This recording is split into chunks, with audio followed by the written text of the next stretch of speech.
What I would like to do today is a blend of ideas and suggestions, looking at some of the projects you surfaced, and doing some more planning, moving towards developing a timeline for prototypes. So let me give you a kind of a sense of what we're going to do by starting with the end in mind, which is where we want to be at the end of the day. At the end of the day, we want to be here. We want to get there by moving through each of the projects you've identified. And I'm going to start by having you reflect, step back and reflect on those projects based on the content from the first two workshops. And I'll explain that in a minute. That's why I have a handout.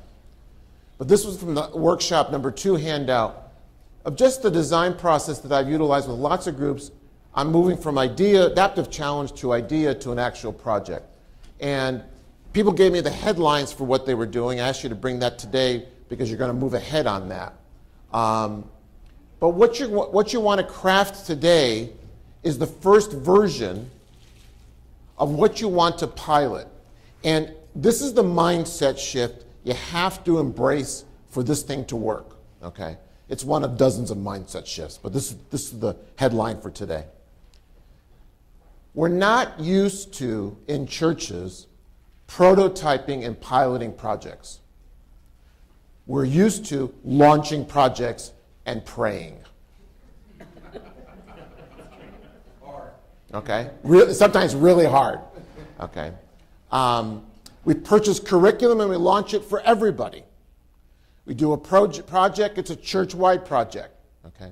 So the typical pattern in churches, by the way, it's not just churches, but I'm using that as my focus, is that we think large scale, or we think all audiences, or we think about adopting a program or implementing a curriculum, et cetera, et cetera, et cetera. You could take that all the way through. Everybody's going to be in, churches say everyone's going to be in small groups. Well, everybody knows that's never going to be true. I mean, I don't know if it's even going to be true in the kingdom that everybody will be in a small group, all right? So it's just not going to happen, all right? But we're all going to do, the whole church is going to do a 3-year, formation. Well, everyone's not going to do that. But that's what we're used to. These large-scale, go get everybody or go get our whole target audience, if it's children, teens, whomever, okay. This is exactly the opposite of that. So I'm going to ask you to go against what you typically do when you think about programming. I want you to develop an experimental mindset, which is, if we knew how to address these audiences that we've been talking about, we would have already done it. If other churches knew how to do it, they'd be writing it up and making a lot of money on how to reach the unaffiliated, uninterested. But we know that's not happening. Okay? So we need an experimental mindset to say, let's try some small scale, what I love to call small bets. Which, by the way, it's a wonderful book. That's where I stole the title from. Book, Small Bets, about projects both in the business, for-profit, and nonprofit world that this researcher, management leadership person at the university wrote and studied, took a couple of years and studied this, about people making these small bets within bigger organizations to incubate new ideas, to go after new projects, new audiences, new products, whatever it might be, to learn from doing that. So the experimental mindset is kind of embracing this. Has everybody been to an Apple store for at least 5 minutes? All right. Yeah, 5 minutes is that's just walking in and out. No one spends 5 minutes in an Apple store. The story of the Apple store is fascinating because at Apple headquarters, in some large warehouse section, they built the first Apple store inside the corporate headquarters. And they brought employees through and they sampled this, they worked on lighting. The whole glass thing came from feedback from employees. Now, everyone has signed one of those, if you say anything about this store, you'll die, that kind of thing, Apple's secrecy thing. 24 hours before they opened their first store in San Francisco, Jobs still was tweaking the design and sent the blueprint the next day of how to fix the displays and the lighting to get it right. If you bought an iPod the first time it came out, the little wheel gizmo, That went on a week before it went into production. Because originally it had buttons. How'd they find that out? Because it wasn't a good design. So there's all kinds of small bets, experiments go on. Now within Apple, it went on inside because of the code of secrecy. In Procter & Gamble, on any given day, in their headquarters in Cincinnati, has people trooping through, and they're testing detergent and shampoo and all that stuff on people all the time. They might test for 6 months before they get the product ready to go. They're huge. They're a multi-billion-dollar operation. They experiment all the time, and they fail early and often. But when the product comes out, they know they've done their homework. We're not used to that in a church setting. We don't think in experimental mindset because failure is not an option. Well, in this case, failure is a great option because that's how we learn. So you've got to switch away from this program has to work the first time I introduce it or else to we're going to put this out there and we're going to experiment and we're going to see what we can learn by doing this in process. So this is the opposite of writing a book. When you write a book and it goes to the printer, it's all over but the crying.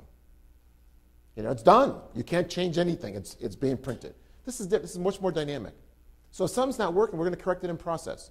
So the feedback you're getting. So I don't want you to launch a big initiative. I want you to launch a lot of small initiatives and learn from them and then share those learnings so this whole group becomes a learning community. That's the only way we're going to figure out how do we reach people that we're right now not reaching, which is everybody who's not in the vibrant faith and active engagement scenario. We know the rules there. We know who they are. They're coming. We could serve them from now until Jesus comes the second time. But we don't really know the rules of how you work with the occasionals or the spiritual but not religious or the other. We don't know the rules for them yet. Nobody knows the rules for those yet. We're going to learn those rules and what will work with them. That's the challenge. So when I read all the projects, the thought I had was, number one, we have to be more experimental in thinking about them. But number two, who are we not reaching in these projects? And if we adopted projects that are in our comfort zone or that will really stretch us to fail and learn. That's your challenge. I can't do that for any group. I can just challenge you to say, you have an experimental mindset. We're going to try things we haven't tried before to reach people we're not reaching so that we can learn how to reach them and build relationships with them that are going to translate into new initiatives and new projects, even if the project we start with never, ever pans out. If you're willing to adopt that, today's going to be a lot of fun. If you want to get it 100% right, today's not going to be any fun at all.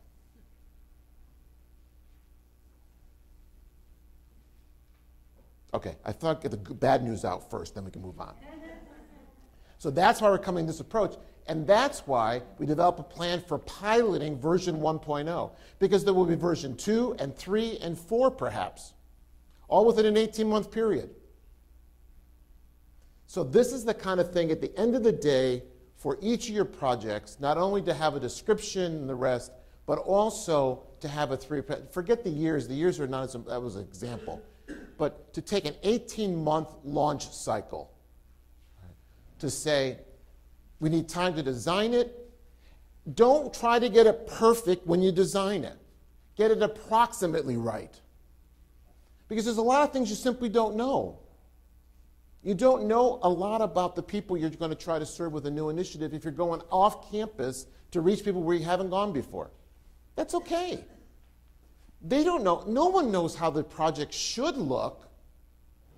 When I work with churches setting up a faith formation website and doing online stuff, that kind of stuff, I tell them, is anybody back home know what it should look like? No. So fail now, but don't 2 or 3 years from now, because by then you should have learned how to do it. I mean, if you roll out Sunday school and you do it wrong, everybody in the community knows you did it wrong. If Sunday worship is a bomb one Sunday, everybody knows what it should have looked like, and then they compare it to what they're experiencing. On new initiatives, nobody has any idea what it should look like. It's new. You get a chance to shape people's expectations. So don't worry about getting 100% right, because no one knows what right or wrong really is on the new initiative. So prototype with a small group, Then evaluate. Maybe the prototype period is 6 months, 4 months, depends on the project. But it's not longer than that. So you don't prototype for 3 years. Do it in a short term with a small group of the potential audience. So one of the groups wants to do stewardship and young families. Well, I don't need to reach 300 young families. A dozen for a pilot would be great. 24 for a pilot would be great. Because if I get a good representative group, I can really learn a lot from their experience and their feedback. Then evaluate it, and then you have the toughest thing. It's much easier to kill off your own program and project than have other people kill it off for you. You know, it's better to say, we decided not to move ahead rather than say, no one's coming to our program. You make a decision, move ahead or stop. If you move ahead, you redesign it. Now you're in version 2.0. Expand it to reach a wider audience. If I started with a dozen or 2 dozen, how do I reach out to allow a wider audience and invite them into the experience? Continued evaluation, maybe this is the next 6 to 12 months of the process, until 18 plus months in, I now integrate it into our regular offerings in a particular ministry or program area. Then I'm ready for the next one. In fact, depending on the scope of what you do, you can do 2 or 3 projects simultaneously. The other thing that's going to happen in this process, we talked about leadership last time. One of the things I encourage people to do when they're developing the prototypes like this is, think about this as a 2-track process. Track 1 is the development of the actual project, piloting it, getting feedback, working with your target audience. But track 2 is the development of leaders who will take that project after the 18 months. And they have to be involved at step 1. Staff always takes the lead, or the key leadership always takes the lead. But if you have a leadership development strategy running parallel to the project development strategy, you bring leadership along who walks alongside of you, designing it, experiencing, experimenting, leading perhaps parts of it, so that at the end of the process, you can partner with them in going the next step so that you have time as a staff member or key leader to start the next project. But if you don't, oftentimes we wait to get leaders involved until the last step of the process. Too late. Then you're into a big recruitment strategy. Get people on board who have the same passion or urgency or interest in the project you're working on. Let them start right there in step 1. And together, you move through the project, designing, implementing, evaluating, learning about it at the same time. Just consider this a big learning project. But above all, do something. Okay, you got to do the project because the project is the learning. And a lot of times in churches, we try to do, we have struggled efforts to do leadership training with our volunteer leaders. This is a much better way to do leadership training. Just do it in context, just in time. So they're learning while they're doing with you, doesn't look and feel like training, and it's not an additional burden to them. So as you go through, just think of this as a dual track process. Project development and leadership development all happening simultaneously. At the end of it, you'll have people ready to work with you to move to the next step.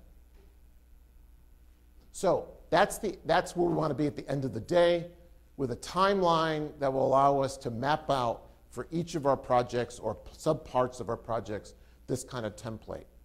And then we can think about who needs to be involved right there in step 1 in design work to take what we finished today and move to the next step. Does that make sense? One part I find myself really lingering over and maybe having a little bit of anxiety about is the evaluation stage. So it just seems to me that the whole success of a pilot, whether it makes a change or not, really rests on how we evaluate it. Do we do it in a really simplistic, ineffective way, or do we have a really sophisticated way of understanding? You don't want a sophisticated way because you'll never do it. It'll be too complex. So here's my simple way. I do have an answer to that, by the way. I'll put up the template for the, I do what's called a feedback grid. This is more a focus group than it is, this is more qualitative than quantitative. So the people who participated in the project, I want them to be the evaluators of the project, and I want to be quiet. So I do a little feedback grid, which is just 4 squares. I'll show you a picture of it. But just a large sheet of newsprint in 4 quadrants. best things, way this really benefited me, things I really loved, things that didn't work as well, could be changed, improve. Those are the two big blocks.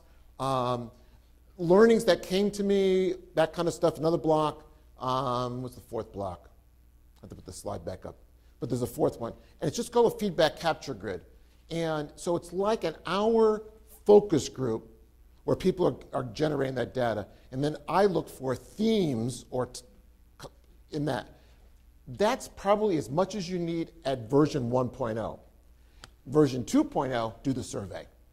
Why? Because I scaled it up to a much wider audience, so I'll build in some evaluation forms into the process. Well, it seems some people make a whole career of evaluating feedback, and we just don't have that we don't have that expertise. Yeah. I can see why it would be valuable. Yeah, yeah. But you know, the nice thing about a pilot is, and I think the second stage, how while it broadens out, you need maybe a little more professional input. But the first stage, it's all narrative, it's all storytelling. And so when you're listening to people, you know, this is kind of the ear test, you know, like, you know, all right, this hit people at the level of significance. This was beneficial to people. If we do X number of things, we can make it even better. But this did kind of zoom in on what we hope we'd accomplish. And you'll get that in a focus group. And the other thing about that is, if the dozen people or families or whatever really, if you build a good relationship with them, which you will do, the feedback not only is easy, but now you have spokespeople for the change that you just introduced, which takes the change burden off of me. Because as a staff member, I get paid to say this. These are people who actually benefited and have a story and a narrative to tell that why participating in this adult faith formation online course or small group was such a benefit to me in my life, or why these resources that you're now providing around pastoral care or for young families has really been beneficial to me. You get their stories, you get their testimonials. The only way to really get that is by listening, and focus groups is just great. You already have a relationship with them, so it's easy to gather them. Once you go to version 2, you'll need surveys and that kind of stuff because the audience gets bigger and it becomes a little bit harder to do the anecdotal stuff.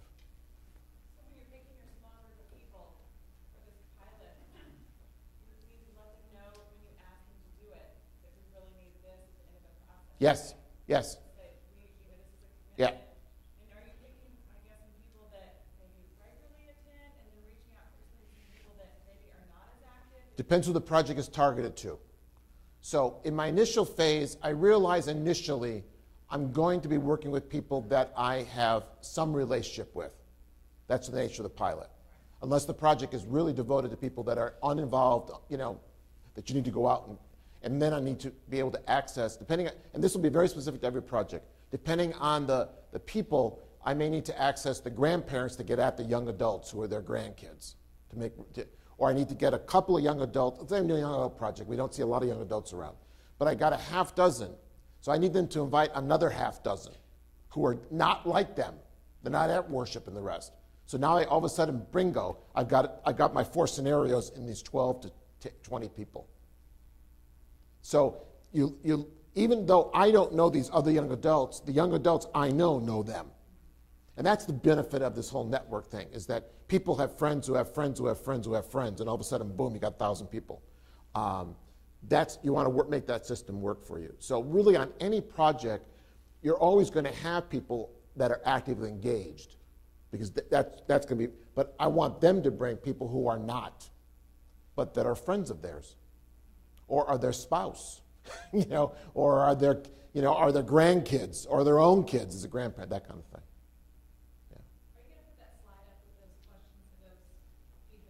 Yeah, I'll put the feedback thing up there. In fact, I think it's in the handout, but I'll make sure I get it up on a slide. Yeah. It's just a feedback capture grid's really simple. Oh, not on that handout, I'm sorry. I think it's on the other one. But if it's not, I'll take the page. I learned that from Stanford School of Design. They have a wonderful description of it. So I'll pull that page off of the Stanford School of Design handout and just put it right online. Yeah. It's simple, it's easy, but boy, you get a lot of data real quick. So that's where we want to end up the day. But here's where I want to start the day. So I read over all the projects, and I did 2 things. Online at lifelongfaith.com, under presentations, where the St. Michael and All Angels Workshop series is, for the projects that I had that were clear enough that I could figure out what a resource might be helpful, I put the project and I put some resource ideas or links to sites. So for example, adult faith formation, a sample adult faith formation website, or faith forming activities, stewardship, some of the resources I found around that, or youth ministry and milestones. Preschool, what was one of their strategies was a website, some examples of those as well. So all those things in red are links, so you can just click and go, all right? So those are just some examples, and I can do more as your project gets more specific, all right? Hospitality, volunteers, and then well, those are just files I referred to above. And the PowerPoint for today is also up here. You see it, Workshop 2-3 PDF. So that's at lifelongfaith.com. And I'll walk you through some of these other resources in a minute. So when I looked at the strategies you recommended, I have some questions for you, and I want to start the morning there. Okay. This is not uncommon, and it happens really frequently, is that we tend to develop strategies that are in our comfort zone. So the overwhelming number of strategies are are primarily, if not exclusively, in scenario 1. So I want you to look at yours and say, who are we serving? And remember, above the line, scenario 1 and 4 are both people receptive to church. The different degree is their engagement and their spiritual commitment. People below the line, the fastest growing groups out there in the world, the spiritual without religious, unaffiliated, uninterested, is our project have any connection to those people? Because that's where we're going to expand our vision of church. That's where we're going to expand our vision of faith formation, pastoral care, stewardship. Okay. Are we moving beyond scenario 1 and even a little bit of scenario 4 into 2 and 3? And is that part of our project? It's not for me to decide that, but it's for me to ask that question. Okay. Because if we're only doing more in scenario 1, then you have to ask this question. Even though this is a new initiative, a new project, and a new pilot, and we even do this for the next 3 or 4 years, will we at all begin to touch out of our ministry area people in scenario 2 and 3? And if we don't touch them now, what will the St. Michael All Angels be like in 2020? Okay.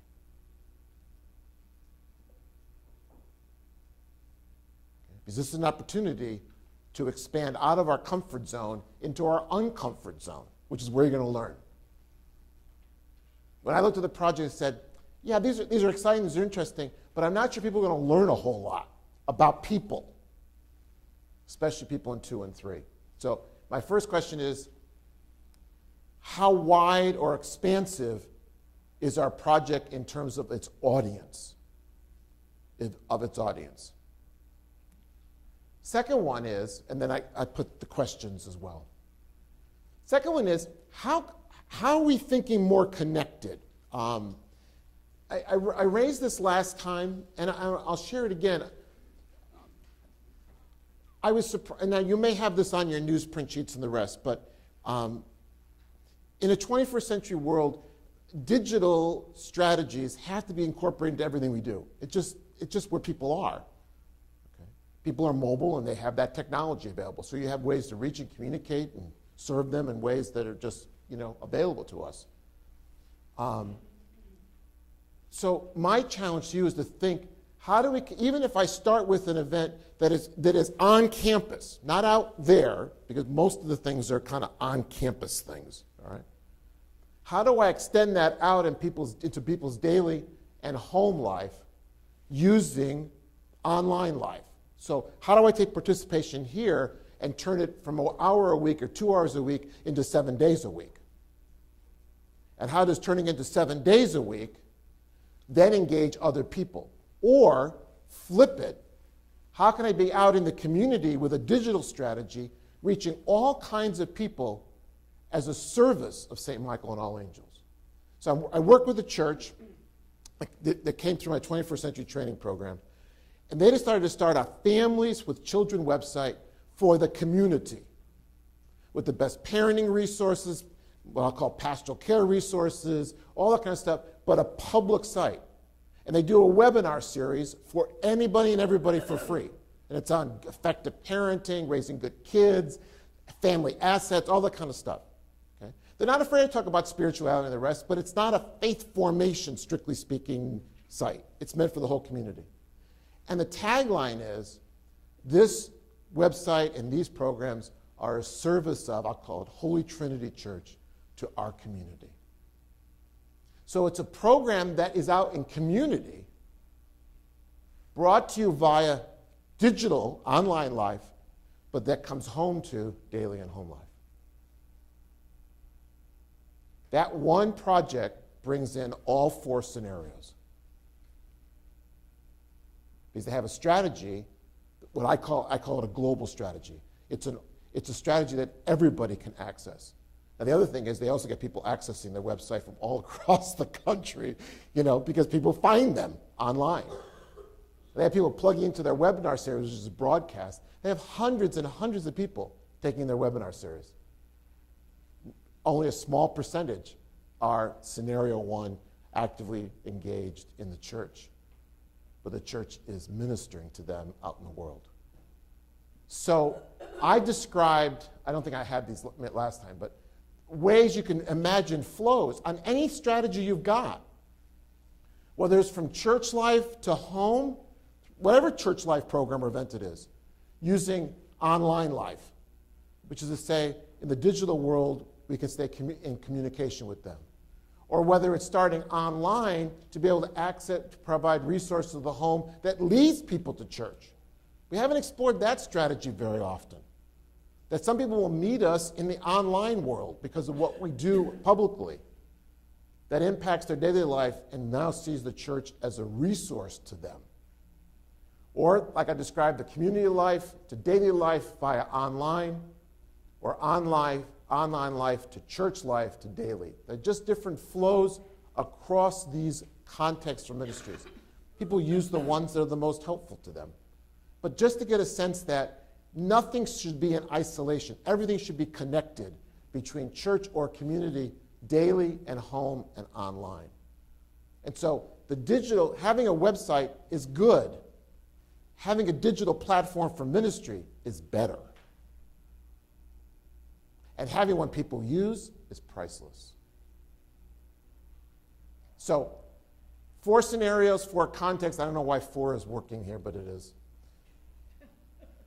That impacts people's daily life in a variety of those different ways, the day, the year, the life cycle. That's kind of where I'm nudging you. Also on here, I added and I thought a couple of strategies to be generationally clear on who our strategy is for. So not only scenario clear, but generationally clear. Okay? What generation are we targeting? So it's very hard to have, at least today, it's very hard to have an all-generation strategy. There are programs and events that will be intergenerational. Okay? But that's clearly intergenerational. If we're doing a project, we have to be clear, is it intergenerational or is it generationally specific to particular generations? And then family diversity. These are at least 10 family forms out there. When we're saying family, what's our mental picture of family? And how does that factor into our project? For some it may factor in, for others it may not. So that's what I'd like you to begin with. Step back, take a look at the project, look through the lens of the scenarios, the generations, family, and how we're ethically in connecting these contexts. And then once you've done that, we're ready to move to the next step. Have you seen gaming by any church or parish as part of their website or part of their digital strategy? Not really.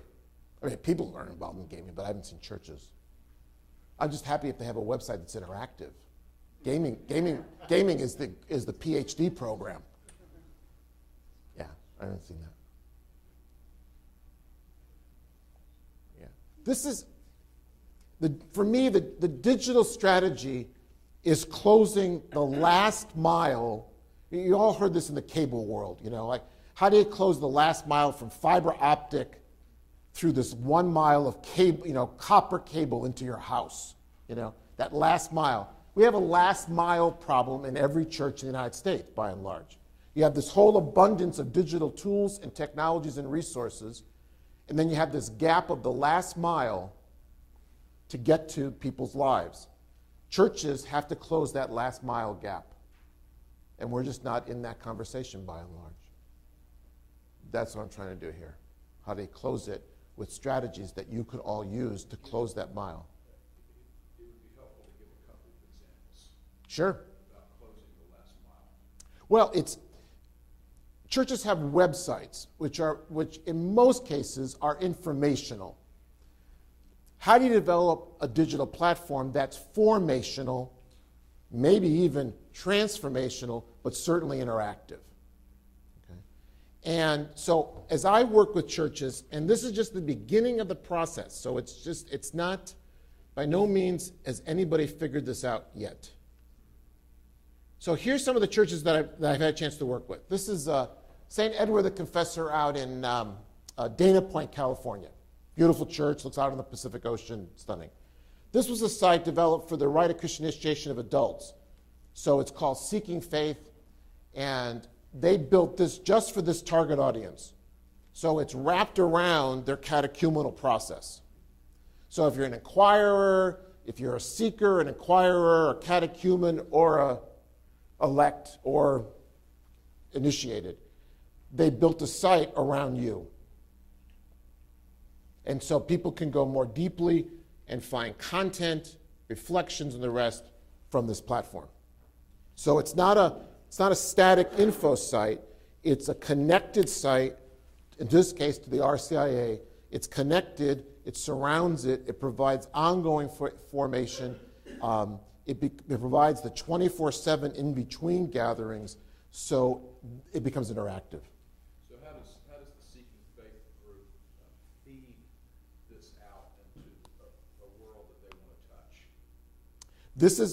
This then becomes a platform for, and publicly known through the church life and all the different communication channels. First, it's for the people who are in the catechumenal process. Second, it's for those who come and say, I'm thinking about being Catholic. Connect here. Okay.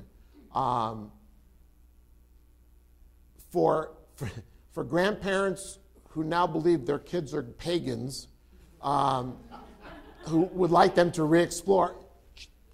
So you now get a safe place where you can take a look at this, and a site like this get stories or examples of people going through the process and be maybe reintroduced to meeting Jesus and Christianity again for the first time. How do they throw the line? Where and how do they throw the line? Well, it will connect directly to people who are in the process. I know that part. And then it will be mostly relational, to be honest with you. People recommending the site back and forth. Yeah. However, but most of the millennials and definitely the I generation, they're connecting with Twitter, and they're not connecting with websites. The websites are past. See, I don't think so. Because the benefit of Twitter and Facebook and the rest is the social connectivity, but it's rapidly changing content. I mean, Twitter feeds are gone within a couple of weeks or days. Facebook's the same way. So you need both a stable platform for faith formation and all the social media things. So where does Twitter lead you to? That's the question I'm asking. Right. The question I'm asking is for our teams who are building resource pages. Sure. That are built for people who are unconnected to St. Michael. Right. Throw the suggestions out to us on how we're going to throw the line of these resource pages out to people who are at Starbucks. They have no interest Sure. St. Michael. Sure. They don't know that we have resource pages. How are you throwing the line? Well, for me, that's where the social media piece comes in helpful. Okay. So what are we tweeting about? What Facebook? Do we have a Pinterest page, for example, in which we have what we have on? You can't have a Pinterest page unless something resides somewhere on a website. So now we've got things in a Pinterest format as opposed to just a website format. The events we're doing in church life, do we use Instagram and photos and video that we connect people to, that connect back to the website? So I think, for me, remember, and this is not my generation in terms of my experience, but if things are happening in the church life circle, okay, that are supported in the on-life circle to help people connect people, all right? If I've got that going, so social media is a ring around that connects people to each other and to this. So I use social media out of this, so Facebook groups or Google Plus Hangouts, whatever. But I use the social media to communicate what we're doing, share the videos, share the photographs, so that I'm generating that interactive stream around this here. So I don't do faith formation, for example, on Twitter or Facebook. That's not what it's for. But I connect people to those experiences and give them a chance to share what they're experiencing through those formats. So if those streams are live, I mean, if there's a lot of interactivity going on there because of what we're doing in the on-life world, I'm drawing people to content on my site, I'm drawing them to each other, and I'm drawing them to church. But without that, in quotes, stable platform around that, there's no place for them to access something. But what I want what you said out loud is that what I want our teams to hear is that there is another circle that's not on the screen. Yes. That is, what are the hooks that we're going to use to get them to the stable online life, right? There has to be, and they're not going to all be the same. No. What Andy and Carolina use for people who are 17 is not going to necessarily be what Shelley uses for people who are 55. Right. And you have to use all of it. So people say, which one? I say all of it. Because you'll reach different generations, you'll reach different people, and even if the people I initially start with are people we know well, in the social network world, people know people who know people who know people. And so things get retweeted, things get connected in ways that draws people to our stable platform. That's what social media, I think, does really well. So I want to equip grandparents to be sharing stuff with their grandkids. And they know how to do that.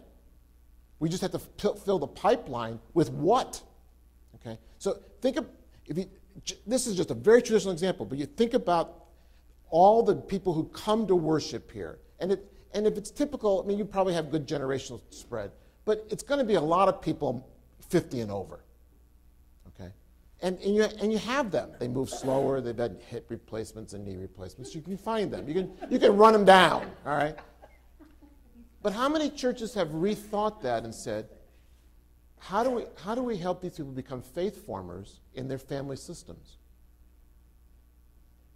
So one of the new types of evangelism that could be accessed and executed here at St. Michael would be, say, we teach 50 people in different generational categories about how they're going to tell the good news of St. Michael and All Angels on Facebook.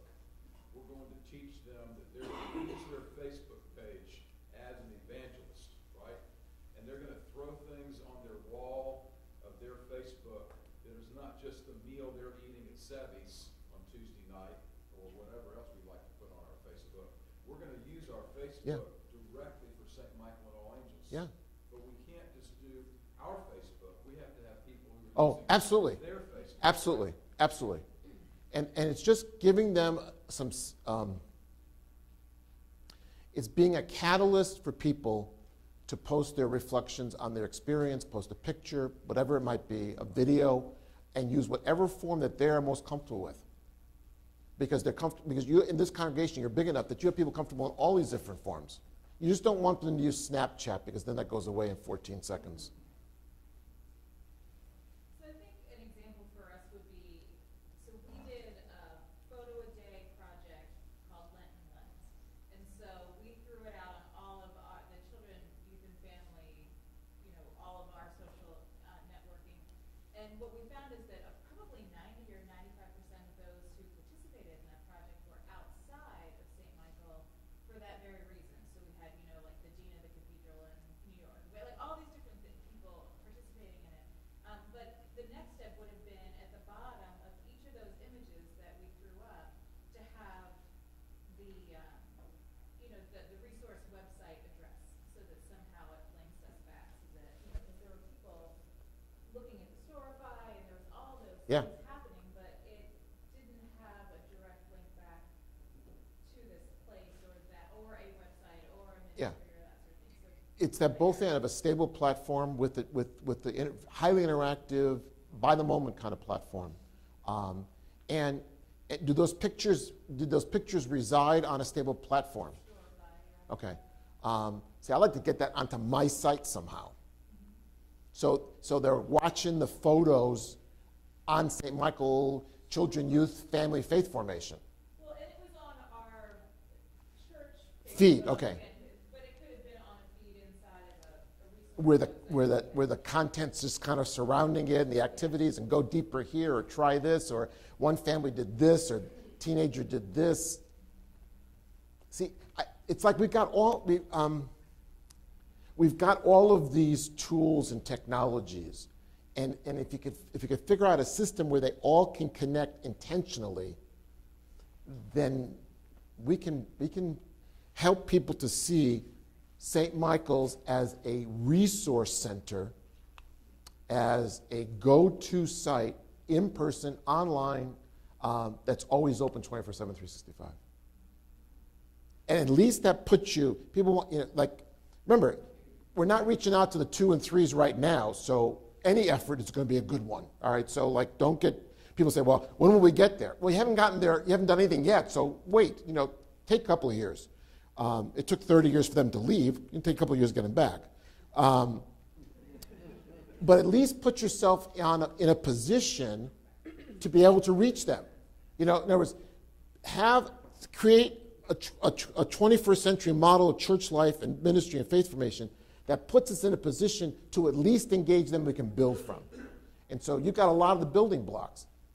Can we connect them? And can we then take that to each of the projects that you're thinking about now and say, how could I use, not necessarily the way I constructed it, but how can I use these 21st century models and approaches to the rest in my project to expand and reach a wider audience of people? So I think that's our challenge. It seems like it almost needs to build into our events, our gatherings, a reminder of, hey, if you enjoyed this today, and you're a tweeter or on Facebook or whatever, give us a shout out. And almost to get people in the habit of thinking about church as something they might, do in that way. Yeah, I think that's true. Opera does that, symphony does that. And everywhere you go now, and they create this interactive voting on how many think this and that, the ones who on the Today Show and all those other shows, as a way of encouraging that. And I have heard that some of the community churches actually during worship encourage people to tweet or Instagram if they're enjoying it. Absolutely. Yeah. But it's an example, whether you're doing worship or not, but it's an example of how you can bring interactive media into any on-campus program. And just figure out the best formats for doing that.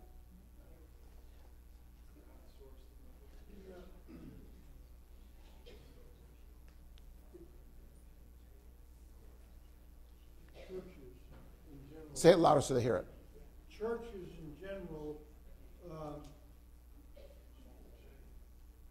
we all have the same product. Is that not correct? I mean, what is the product that, I'm losing connection between the vehicle to get people's attention.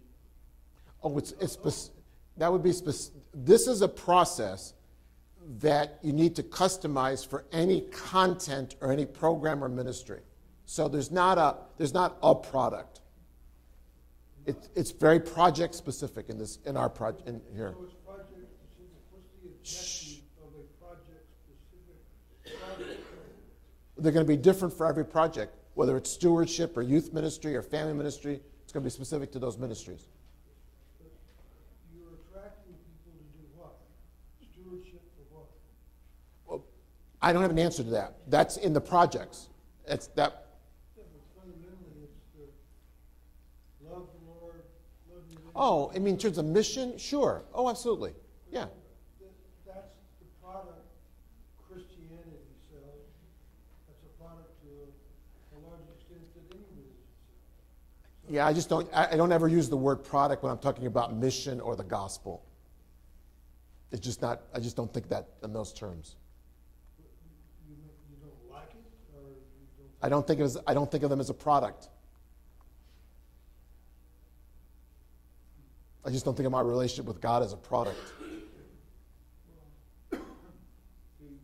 There's a mission that there's a mission that we're called to do. This is simply a process to help us do that mission. Our programs and projects have content that also feed that mission. Everything is about mission for me. And how do we do our mission well? But I don't think of that as a product. That's simply because you don't like the word product. Oh, I go to Walmart. I like products.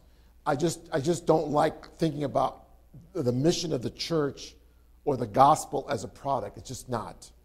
It's just not. It's just not.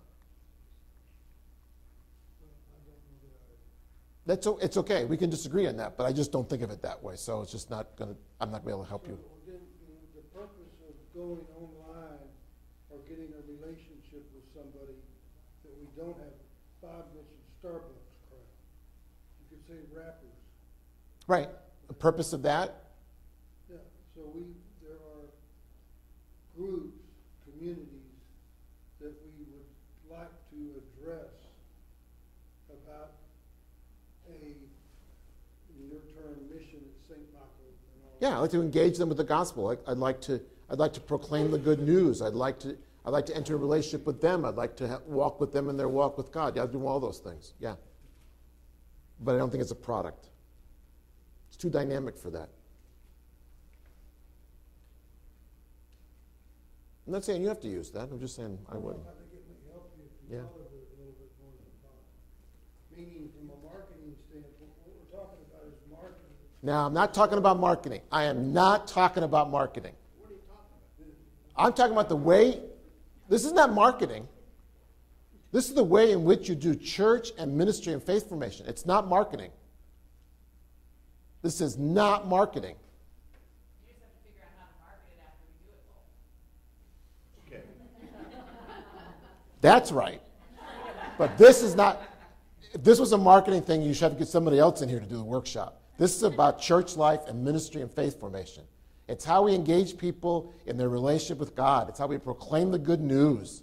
It's how we help people grow for a lifetime.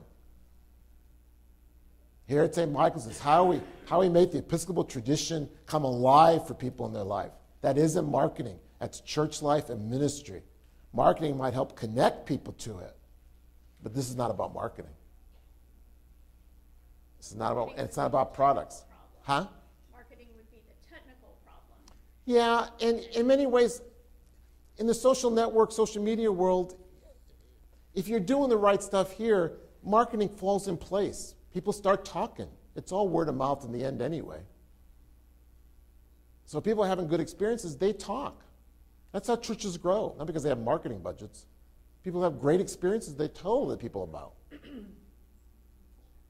Doesn't mean you shouldn't do great marketing budgets, but it's just, I don't think it's about marketing.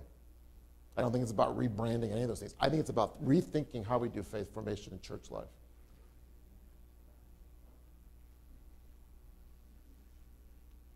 So here's your task if you choose to accept it. I'd like you to look at the projects that you've identified. I can't make the decisions for you. I can only ask the questions.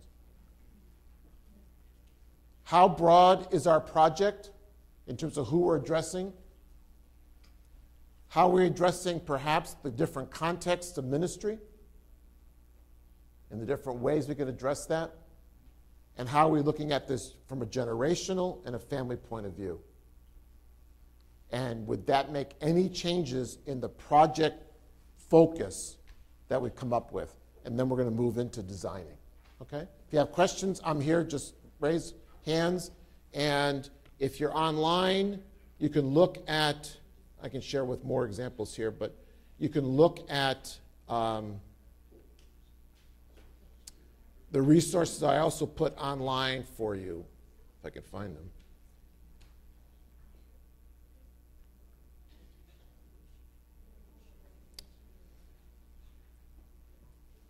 Where is it? And the resources that are lifelongfaith.com.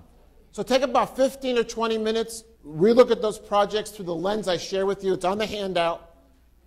Ask yourself, is this what we want to do and for whom?